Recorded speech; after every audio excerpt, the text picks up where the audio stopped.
Helios, though, has a very important principle too to bring into operation here. Helios is just the carrier of the sun. In other words, what he represents is similar to what our psychology is.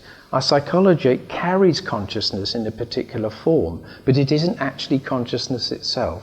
So the sun, although it radiates and illumines our life and brings purpose and meaning to it, it isn't consciousness itself. It's just the awareness of our own unique and individual path that is portrayed throughout the sun sign itself, and therefore will lead us to a sense of unique and individual destiny.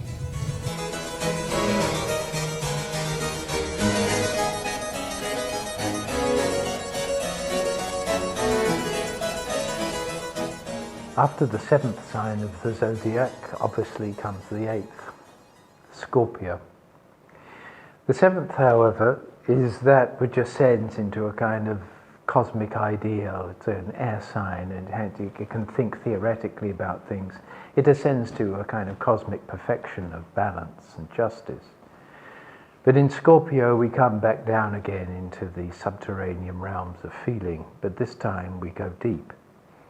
We don't go deep within the feeling, below into the old cavities of mind, the low instinctual rungs of the ladder from which we first sprang.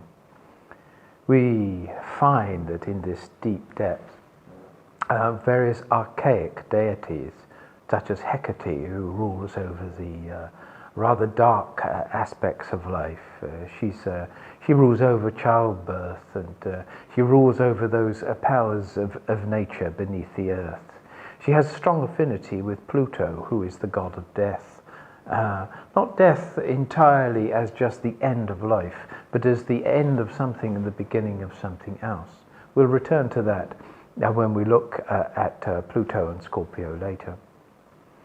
But in this sign, what we've come down to is a very deep instinctual sense of life and death. It is the murky world of that reality, and the fears that it faces, that the sun in Scorpio are somehow destined to bring some illumination from. Liz Green, one of my earlier tutors in astrology and also a noted worldwide astrologer, noted very simply about what this sign is about. She calls it, in classic metaphorical terms, the dragon fight. It is that expression of the sun which seeks to find light even in the dark places of the world.